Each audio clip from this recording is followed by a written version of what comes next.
Ќе ви пеја. Не, сега да не пее. За кажам, што бе. Афу не пее. Карај. Дома, ако има баба, знае приказни, знае македонски приказни и песни. Малце много знае. Нема да се страмуваш, каже пет речи. Кај да кажа, бе? Каде знае много. Афу не пее. Кој да каже? Кој сакаш? Како ја сакаш? Баба ми што ќе ни кајсе се беше по македонски. И приказни по македонски, и песнички, и се по македонски. Ја имам глас сега на 2 години да пеем. Мама по некој пат, кога прашаме некој песна, се забрајва. И така многу пати, така од самта му греде, и му велам, чекај мамо, ќе одам ќе ја пишам сега, за да не забрајме. Мајка од време на време кажуваше песни, што арно што се писаа вие песни, има наши луѓе што ја писаа, да кажем. Да, стани ќе го Кажем. Дај ми бабо колача, да сачинам јуначе, да си одам по дружина, да нема изеда пес за газина. И те дојава. Во целокупното македонско фолклорно наследство, фолклорот од Егејска Македонија зазема значајно место по обем и по различност на мотиви, а највеќе по својот квалитет.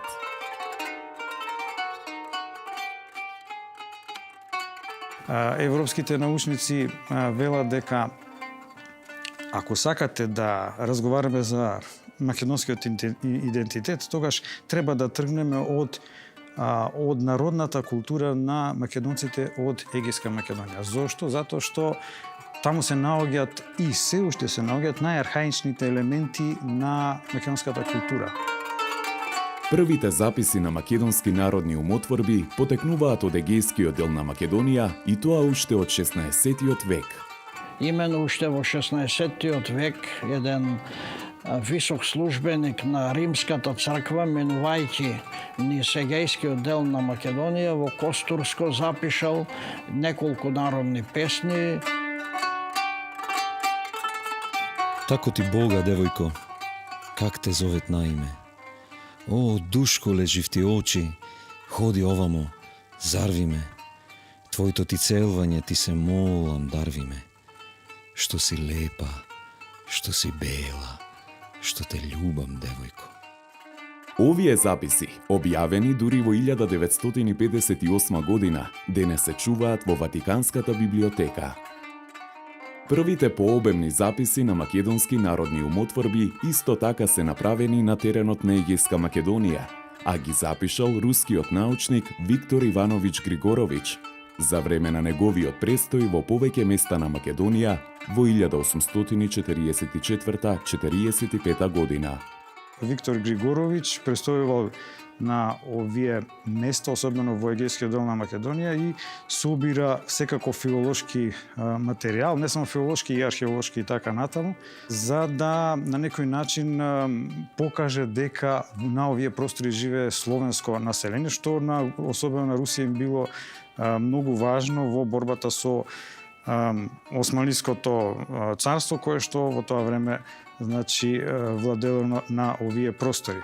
Григорович во Егејска Македонија запишал и песни, а дел од нив, враќајќи се низ Загреб, му отстапил на Станко Враз, кој пак ги објавил во списанието Коло во 1847 и 1848 година. Дел од записите на Григорович, главно од Воденско и Солунско, се објавени во списанието Казановскија губернскија ведомести во 1848 година.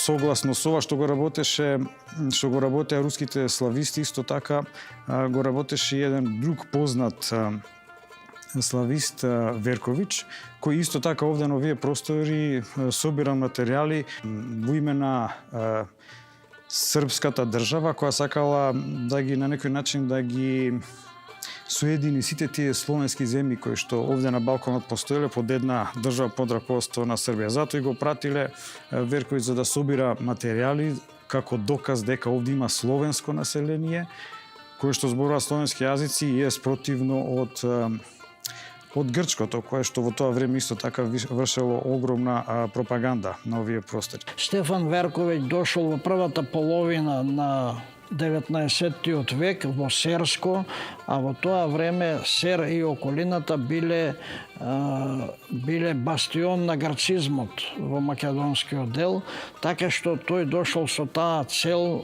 како агент, меѓутоа за да ја покрие таа дејност се прикажувал како старинар, како собирач на стари ракописи, на фолклорни материјали, етнографски, на нумизматички материјали и така натаму. Во 1860 година во Белград го објавил зборникот Народне песме македонских бугара со поднаслов Женске песме.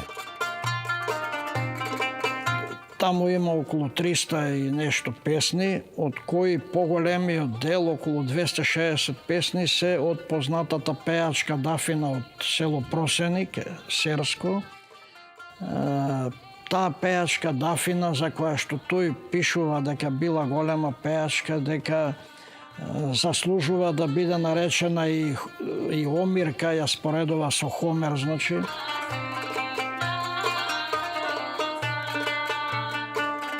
За неја пишува дека секогаш кога ќе слушнела песна, веднаш ја запаметувала, дека таа му кажувала како секогаш кога ќе разберела дека во некое село има човек што знае да пее песни, да кажува, веднаш го посетувала и ги учела песните.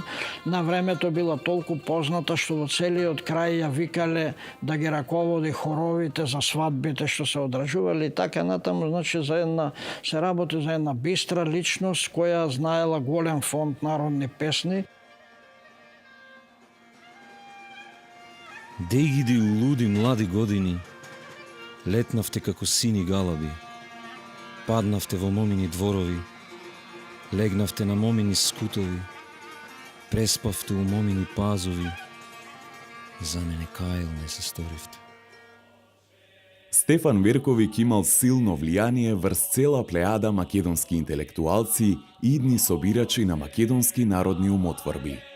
Димитрија Миладинов, Кузман Шапкарев, Јордан Хаџи Константинов Джинот, Рајко Жинзифов, Димитар Поп Георгиев. Важно е да се каже дека тој не действувал во насока на асимилација или однародување на македонскиот народ, туку напротив секаде истакнувал дека се работи за една словенска гранка недоволно позната во светот, но која што има своја народна култура и која што се разликува од фолклорот, од културата на другите балкански народи. Освен песни, Верковиќ собрал огромен фонд на други фолклорни и етнографски материјали од јужните краишта на Македонија, што сепак не ги објавил во текот на својот живот.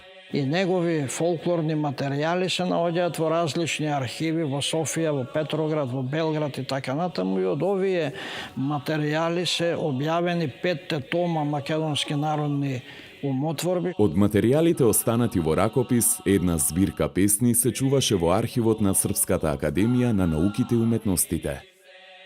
Тоа представува извонреден материјал и доказ за автентичноста на македонскиот фолклор и на македонскиот идентитет од половината на 19 век и од крајот на 19 век.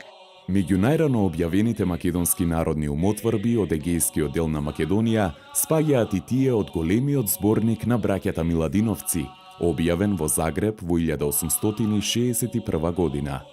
Во зборникот на Миладиновци има доста песни од егејскиот крај на Македонија, кои што Димитрија Миладинов ги запишал, ги собрал и му ги испратил на Константина во Москва за да ги застапи во зборникот, и тие представуваат еден значаен дел во овој зборник.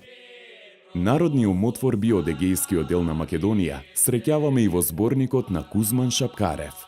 Во неговиот зборник имаме доста материјали од егејскиот дел на Македонија, од Леринско, Костурско и други места, така што 19-тиот век е период кога се направени навистина значајни записи од овој регион. Меѓу кратките фолклорни жанрови запишани од Шапкарев има поговорки и гатанки од Кукушко, Солунско, Костурско и други места од егејскиот дел на Македонија. Во тоа време, во Македонија, бидејќи не постоеле услови за објавување на вакви материјали, тие се објавувани во туѓи центри културни, да речеме во Софија, во Цареград, во Петроград, во Белград и така натаму, и поради тоа носат туѓо национално обележје.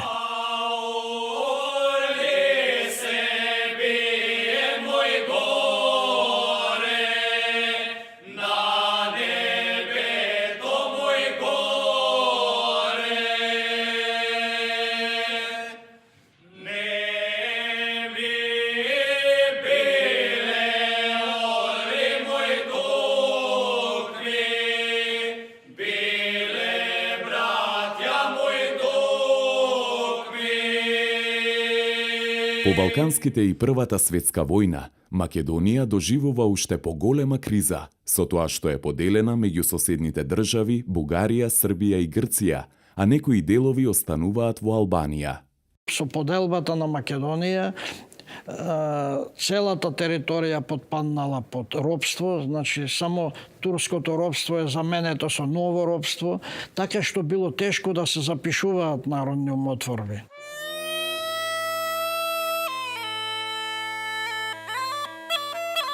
Иако ова бил тежок период, сепак објавени се неколку важни зборници со македонски народни умотворби. Такви се двата зборника на Андре Мазон со поетски и прозни народни умотворби објавени во Париз во 1923 и 1936 година. Запишани се на македонски јазик, на дијалект, бидејќи тој како славист, како дијалектолог гледал да бидат точно запишани на дијалектот. Запишани се со латиница, објавени се значи со латиница, со наслови на француски јазик, меѓутоа текстот е објавен на македонски јазик. По Втората светска војна, во отсуство на услови за собирање и истражување на фолклорот од егејскиот дел на Македонија, објавени се неколку збирки со македонски народни умотворби, собрани од жителите од овој крај, раселени по светот.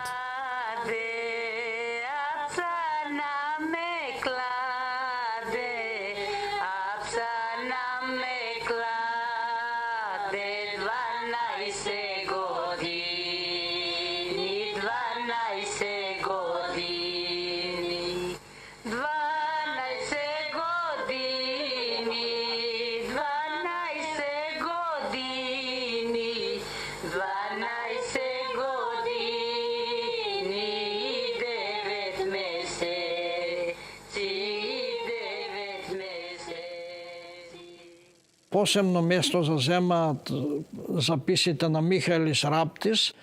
Од иселениците во Европа и во Америка тој успеал да собери, тога живеел во Романија и тие материјали се објавени овде во Институтот за фолклор Марко Цепенков.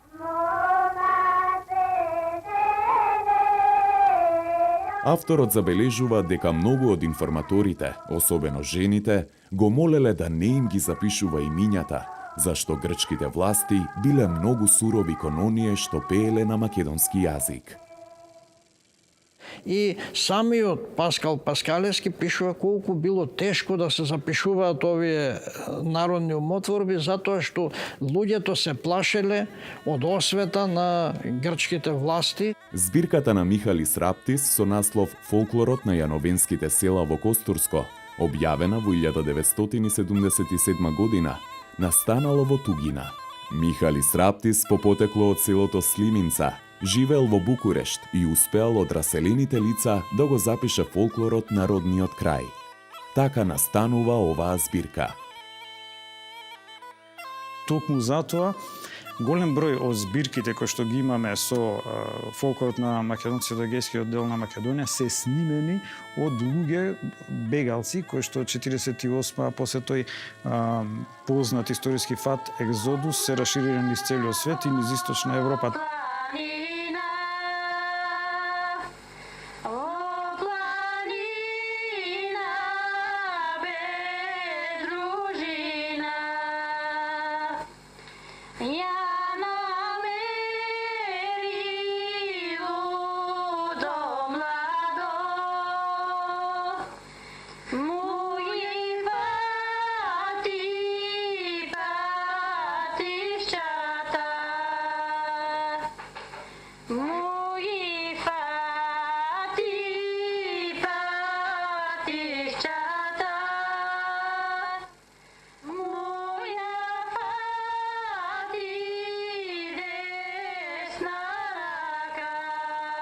Мора да се споменат и следниве изданија. Збирката на Ѓорги Доневски, Сокол ми лета високо, со нотни записи на Живко Фирфов, објавена во Скопје во 1978 година. Книгата на Стојан Ристески, со наслов Костурчанки, со песни испеани од познатата пејачка група со исто име. Потоа книгата на Кирил Пенушлиски, Народната култура на Егејска Македонија.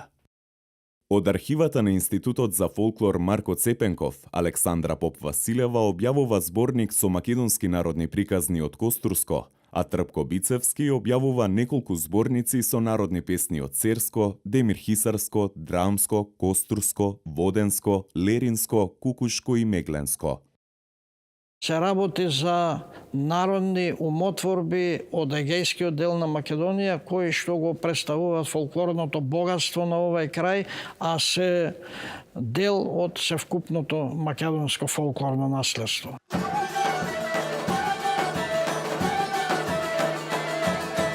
Народните песни, приказни, кажувања, легенди и преданија на македонците од егејскиот дел на Македонија се најсилниот и најтраен доказ за нашиот македонски идентитет на тие простори. Ги има од секакви видови, од секакви типови, со голем број на мотиви и фолклористите често велат, главното прашање на фолклористите е следно: како ние можеме да докажеме врз основа на, да речеме, народните песни, па и народните приказни, подоцна дека тие се автентични македонски. Песните, приказните, преданијата, легендите, детскиот фолклор, кратките жанрови се непресушен извор на диалектолошки, но и музички информации, чија научна, лингвистичка и музиколошка вредност го надополнува културолошкиот контекст на современиот македонски јазик и култура.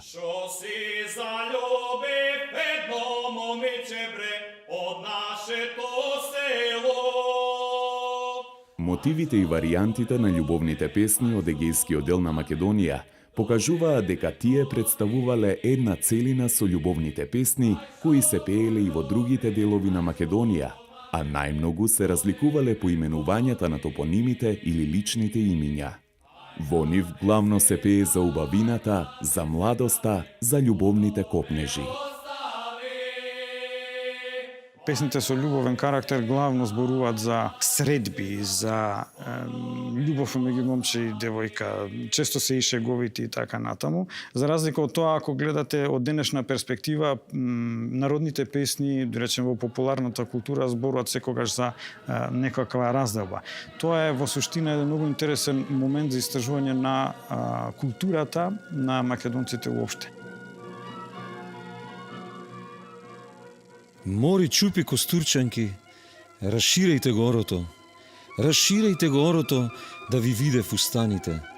Чиј е фустан дамкајлија, да се стора севдајлија, да се стора севдајлија од фустано на чупчето. Љубовните песни се најзастапени во зборниците на Шапкарев и Миладиновци, со што се потврдува нивната популарност. Перунико, гиздава девојко, тихом пееш, далеко се слуша. Чувате овчар през 9 планини, оставил си трло неградено. Уф, трло стадо неброено, уф, стадо ведро позлатено. Потврда за популарноста на љубовните теми се песните собрани во средината и кон крајот на 20 век. Парстен ти падна, недо, удан де река. Овчар помина, недо, тој ти го најде. Тој ти го најде, недо, не ти го дава. Дур да не му таксаш, недо, белотолице. Такса му такса, не ми го дава.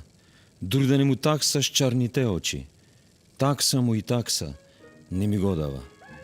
Обработените љубовни мотиви, како жалењето по младоста, девојка бегалка, карактеристични семејни односи и слично, потврдуваа дека тие навлегувале во секоја пора од социјалниот живот на македонците.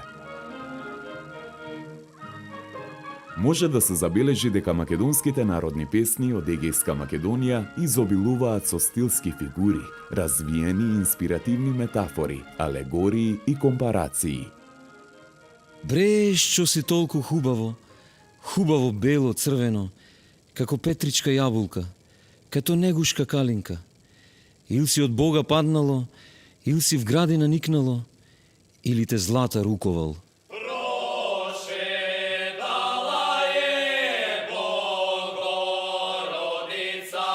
Посебен вид на песни кои привлекуваат внимание заради нивната популарност се трудовите песни, односно песните кои зборуваат за секојдневната и главно макотрпна работа на народот. Од зборникот на Миладиновци ја издвојуваме "Заплакала ми голема нива". Заплакала ми голема нива на врв планина. Оф, леле Боже, оф, мили Боже, как не се најде најдобар јунак, да ми изоре, да ме посеит. Бела пченица црнокласица, да му наполнам 9 амбари, да си оженит 9 синои, да си омажит 9 девојки, да си покрстит 9 внучиња.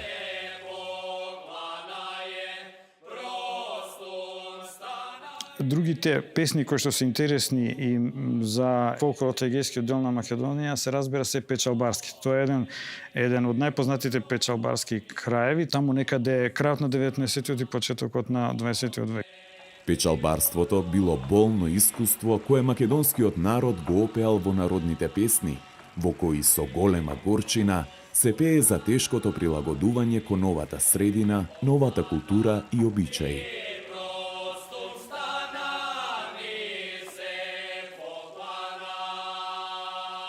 Пуста да остане, мајко, Америка.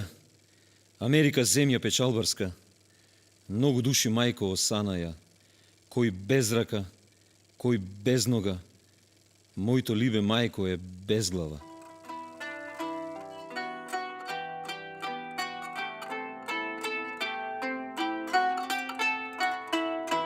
Постојат голем број на песни кои што е многу интересно, кои што се од имат еден обреден квалитет. Тие се, може да се каже, обредните песни едни од најархаичните македонски песни. Зошто? Затоа што во нив главно среќаваме елементи и мотиви кои што се од предхристијански карактер. Би рекол така, не сакам да го потребам пагански, но предхристијански елементи. Многу тие елементи навлегува подоцна во песните со религиозен карактер, обредните песни за Божич и за Бадник и така натаму, кои полека нашата православна црква, модифицирајќи ги презема, се разбира затоа што народот едноставно сите тие обредни песни и сите тие дејства кои што ги прават во врска со обредите им се значајни и ги практикуваат со илјадници години наназад. Соодветно, на денот на кој се изведувале одредени обреди, се пееле и ритуални песни, а тоа најчесто било за Великден, Ѓурѓовден, Лазаровден, Петровден и Божик, затоа тие уште се нарекуваат календарски песни. Божикните обичаи биле највесели и биле посветени на раѓањето на Христос, а коледарските песни ги пееле деца коледари. Лазарските песни се оние во кои најдобро може да се согледа ритуализирана пракса. Тие се песни кои обично ги пееле групи на девојки неколку дена пред Лазаровден. Посетувајќи ги домовите по селата, тие пееле, играле ора и ги величале одредените членови на семејствата. Дедо ора по селото, ој Лазаре, мома вежи градината, ој Лазаре, овчар пасе слино стадо, ој Лазаре, о Лазаре, о Козаре, Лазаре, пособери силно стадо, Лазаре. Од другите календарски песни треба да се споменат великденските и ѓурѓовденските песни, кои во себе имаат митолошка или религиозна содржина, соодветно на мешањето на паганските и православните мотиви. Кога ни дојде лепи Ристоса, сички дрвја просто станае, се поклоние.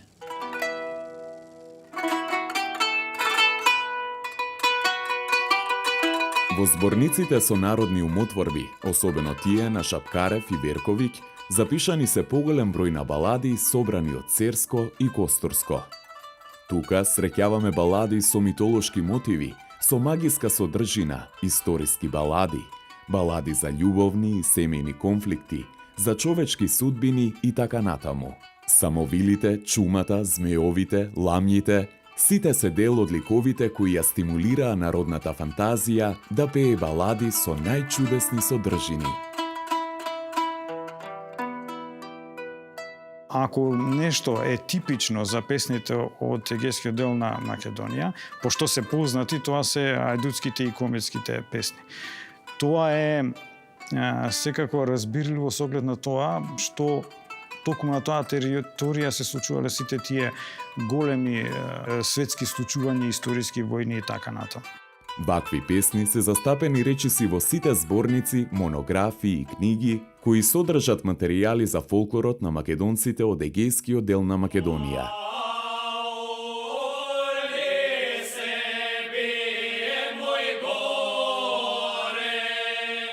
Историски гледано, во циклусот борбени песни, најстари се јуначките песни кои пеат за надприродните способности на јунаците во борба со нивните непријатели. Најопеан од сите е Крали Марко. Тој е јунак кој се сретнува во сите жанрови на македонскиот фолклор, почнувајќи од баладите па се до јуначките песни. С невеста си Марко говоре, невеста Ангелина. Слушај, море, што ќе речам. Запрегни се, мори, засукај се, да испечиш до 2 морски риби, да наточиш крондил благо вино, да донесеш на ладна механа. Кој ќе виде, севдем да завиде. Кој ќе чуе, севдем да се чуде.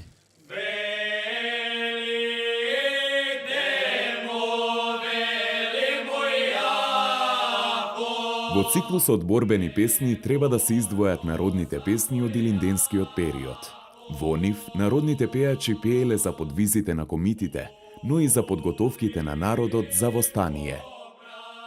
Голем број на песни се тие комитските кои што зборуваат за македонските комити, голем број од нив зборуваат за Гоце Делчев, за посетата на Гоце Делчев на тие селата околу Кукуш. Во тие песни, Гоце е опеан како херој јунак кој треба да го спаси поробениот македонски народ и да му ја донесе толку очекуваната слобода. Една од најсилните метафорични слики е сликата на поробена Македонија, која низ песните се сретнува како млада мома македонка, а некогаш и како покривка од црна земја. Гоце е комитата кој го дава својот живот за Македонија, не желејки за себе.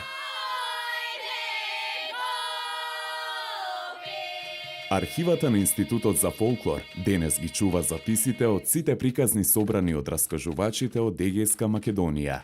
Тука се сретнуваат приказните за животни, волшебните приказни, легендите и преданијата, анекдотите и личните кажувања. Приказните од Костурскиот регион типолошки соодвестуваат со сижејата на голем број приказни од целиот свет. Во нив среќаваме интернационални и веќе добро познати мотиви. Тоа што е најзначајно за овие приказни е јазикот, односно изворниот костурски дијалект на кој приказните се раскажани. Особено легендите и преданијата, како и личните кажувања, изобилуваат не само со јазичко, односно дијалектолошко богатство, туку и со локализми кои поточно го одредуваат географскиот простор и времето на нивното настанување. Во зборниците кои се објавени во Институтот за фолклор има обемен материјал токму за народните приказни од Егејска Македонија.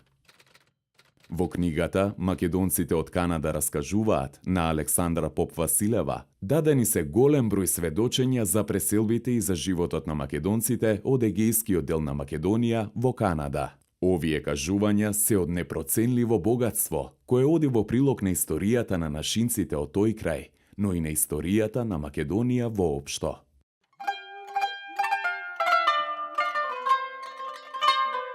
Поговорките, пословиците, брзозборките, гатанките и детските игри се исто така составен дел на фолклорот од овие краишта. Во книгата на Михалис Раптис со наслов «Фолклорот на јановинските села во Костурско» има богат материјал од областа на кратките жанрови, како што се тажачките, приспивните и детски песни, благослови, клетви и брзозборки. Особено се интересни приспивните песни и детските игри, со оглед на тоа што тие представуваат и податлив етнолошки материјал. Шан, шан, шанулка, шанка ојше завода, со две стамни урачки и ведрото на глава. Тури лудо по шанка да му издроби стамните и ведрото. Цвика шанка да плачи, лудо ми ја малчеше. Малчи шанко, не плачи. Утро име на пазар да ти купам стамните и ведрото, пални натре кајтици, пални натре шакерки.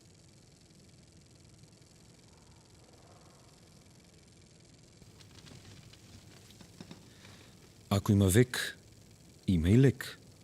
Како дробиш, така ќе јаиш. Не пуврат, туку пушија. Јазикот нема коски, се врти на сегде.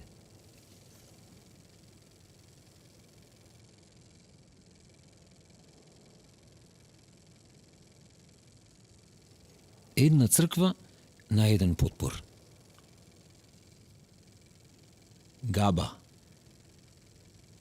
Силен бик на поле рика. Ветер.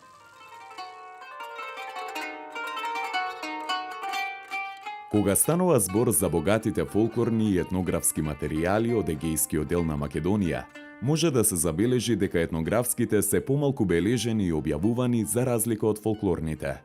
Во минатото на етнографските материјали како да им се давало помало значење, како да се сметале за материјали со помали вредности.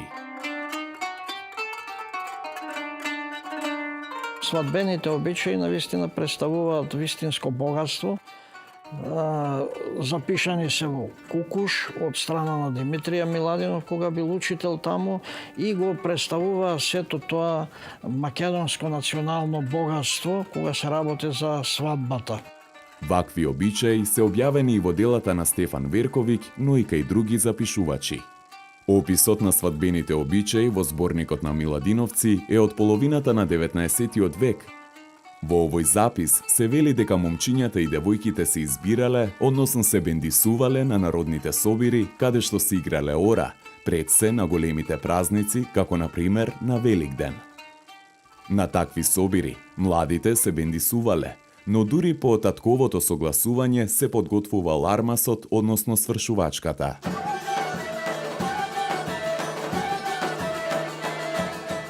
Другиот ден кај момчето се собирале околу 30 дечиња на возраст од 4 до 10 години и една стара жена ги водела кај невестата. Момата ги пречекувала и им целувала рака, а потоа ги послужувала со храна. Во зборникот на Миладиновци е опишан и големиот армаз, што се правел 2 недели пред свадбата, кога момчето со роднините и пријателите одело кај армасницата. Тогаш мајка му во тепсија носела сукно благо, а снаите го носеле коланот или појасот со пафти, прстени, шамија за раце, за глава, тульбен, фес, огледало, чешел, но и жолтици, а момчето носело шамија со овошки. Кога ќе стигнеле во домот на девојката, мажите седнувале на едната страна, а жените на другата страна стоеле простом. Тогаш излегувала момата, придружувана од една дружка, им целувала рака на мажите, но не и на момчето. Потоа се го штевале, јаделе и пиеле, а утрото момата им потурала вода да се измијат, потоа им давала по една риза, а сите ја дарувале со по една жолтица. Тоа се викало голем армаз.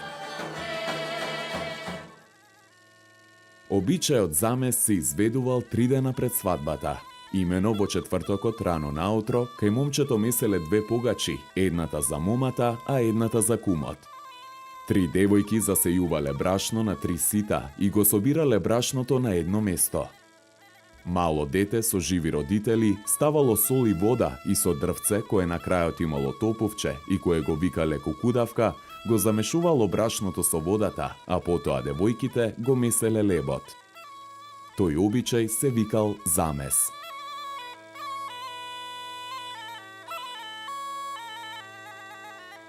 Истиот ден ја правеле и феруглицата, односно бајракот. На една трска ставале зашиена бела везана риза, а на врвот ставале јаболко со злато. Потоа една девојка облечена во облеката од момчето, со машки фес на главата, носејки го бајракот, го поведувала танецот во кој играле и другите девојки. Потоа кај невестата испраќале ковчег во кој имало бамбакерно семе, јачмен и 3 јаболка. Откако ќе го донеле, седнувале врз него, а девојката им целувала рака и ги дарувала, а потоа и го предавале ковчегот. Истата вечер една група од 7 осумина ја земале погачата месена за кумот и оделе да го канат за венчавање. Во петокот попладне кај момата иделе незини роднини, моми и невести, за да ја плетат. Кога ќе завршеле и ги ставале фесот и шамијата што и ги дало момчето на големиот армаз.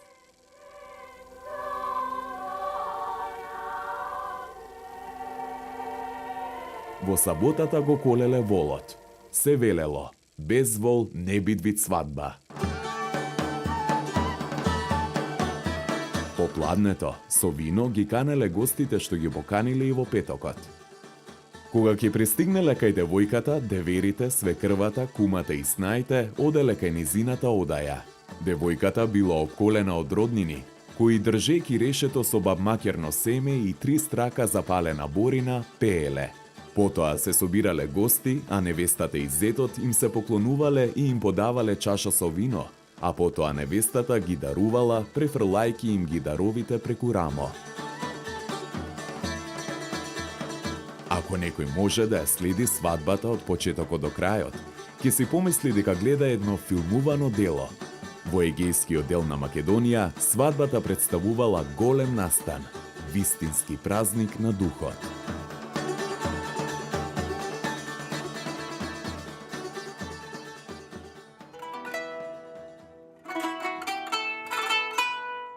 Но освен свадбените песни, во записите среќаваме доста и празнични народни песни, народни песни и обичаи во врска со празниците, со зимскиот циклус, празници со пролетниот и така натаму. Доста записи имаме во врска со Бадник, денот пред Божи, коледарските огнови, коледарските песни. Имаме и други обичаи, да речеме лазарските обичаи, лазарските песни, како дел од пролетниот циклус, кога на Цветници и Лазара се пеат песни, така наречени лазарски песни. Исто така богати се и ѓурѓовденските обичаи, кога се слави пролетта, доаѓањето на пролетта, вегетацијата, со многу обичаи, со многу песни, со многу магиски дејствија, со верувања во моќта на билките. Значи имаме едно фолклорно богатство кое што представува значаен дел од севкупното македонско фолклорно наследство. На Василица младите се преправале во Арапини за да изгледаат што пострашно. И низ драмска игра со многу елементи на фолклорен театар се играло и се пеело. Облечени во парталави алишта и овчи кожи, со високи капи и со рогови од волови, на појасите со војнички ножеви, звонци и клопотарци, младите Арапини играле по сокаците, а децата оделе по нив и им пееле. Посебно интересен обичај од егејскиот дел на Македонија бил обичајот ешка, која што се изведувала, значи обичај што се изведувал за Нова година. Интересно е во записите што и малите деца и возрастните луѓе ги изведувале овие обичаи посебно и обичајот ешка бил изведуван со маскирање, со разни фолклорен театар. Секоја тајфа имала по 15-20 души, меѓу кои имало по неколку невести, што всушност биле момчиња облечени во женска облека. И невестите и момчињата биле маскирани, некои биле вооружени со топузи, со исцрнети лица и се нарекувале Арапи.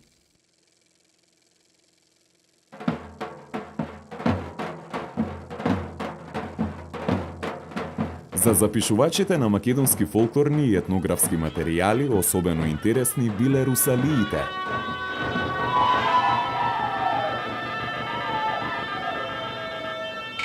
Иако биле познати во повеќе региони на Македонија, најдолго се задржале во Долновардарскиот регион меѓу Гевгелија и Солун.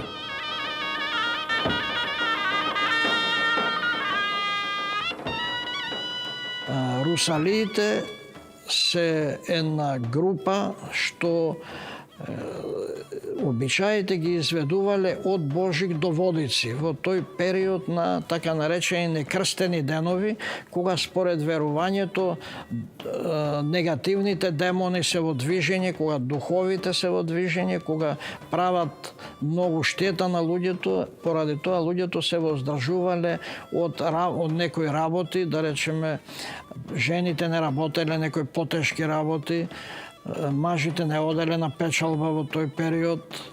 Кузман Шапкарев уште во 1884 година објавил посебно издание за русалиите во Јужна Македонија, при што дал детални описи на овие обичаи во Кукуш и околината. Тргнувале по селата како русалиски дружини, во кои што имало еден балтаджија со секира и другите имале сабји, играле русалиски ора, замавнувале со сабјите, со тоа ги бркале негативните демони, особено ако имало болен или изнемоштен човек или мало дете болно, ги носеле кај русалиите, верувајќи дека тие со своите игри ќе ги избркаат негативните демони, болестите и така натаму. Како што пишуваат истражувачите на овие обичаи, русалиската дружина најпрви нодела во црквата, каде што земала причесна и благослов од свештеникот, и дури потоа излегувале пред црквата, каде што заигрувале 3 ора пред да тргнат на 12-дневно патување и изведување на овие обичаи. Се верувало дека секоја куќа во која што ќе играат русалиите ќе биде заштитена од болест, ќе има среќна година и богат берекет. Над секоја врата зарежувале крст, а ако во куќата имало болен, тројце играчи се затрчувале кон неговата постела, замавнувале со сабјите, вкрстувајќи ги и верувале дека со тоа ја плашат и ја бркаат болеста. Се внимавало да не се сретнат две русалиски дружини. Во такви случаи, требало едната дружина да ја признае надмок и на другата и да помине под сабјите на играчите од посилната дружина. Бидејќи никој не сакал да покаже слабост, доаѓало до тепачки со смртни последици, а загинатите ги погребувале на самото место на настаните, поради што повеќето топоними се познати како русалиски гробишта. пред тргнување сите се поздравувале како навојна да одат, затоа што се случувало многу русалии да загинат, особено во меѓусебните пресметки меѓу русалиските дружини. Во црквата влегувале со сабиите нагоре, а излегувале по молитвата, откако ќе бакнеле икона и ќе биле попрскани со светена вода, со сабиите свртени со врвот надолу, како поклон и прифаќање на новата вера.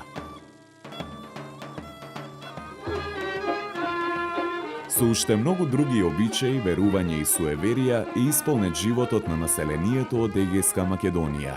Обичаите поврзани со новороденчето и крштевањето, со никнувањето на првиот зап, погребните обичаи, трудовите обичаи, оние поврзани со жетвата, со сеидбата и многу други, зборуваат за една развиена народна култура во овој дел од Македонија. Значи, јазикот пред се, фолклорот кој што склучува обичаи, песни, приказни и така натаму, и религијата. Се разбира трите клучни моменти кои што се важни за овој идентитет. Се разбира, најмалку акцент досега и во текот на овие 100-200 години ставен на фолклорот. И денес гледаме дека тој се маргинализира кога е во прашање потрагата по идентитетот, односно сцрстување на тој културен идентитет на македонците.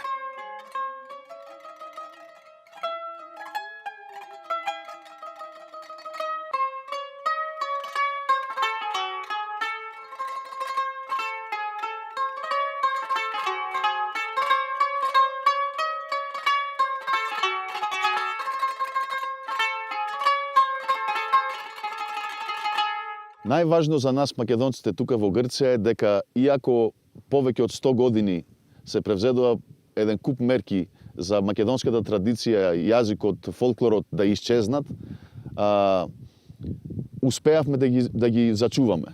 И така ден денес во 21 век на полно македонски села се пее на македонски, се негуват ората и песните и обичаите како што е Коледе, Лазарица, бабарите и така натаму.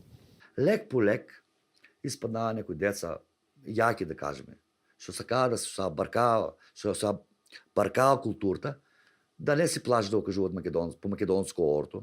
Лек по лек почнаа да клават и по 2-3 ора, по 2-3 песни да се пее. Само еден податок ќе спомнам дека до 90-те години, кога поголем страв постоеше, само во 4 села низ Егејска Македонија се пееа македонски песни по разни панагјури и собири, сега се пеат на над 200 села.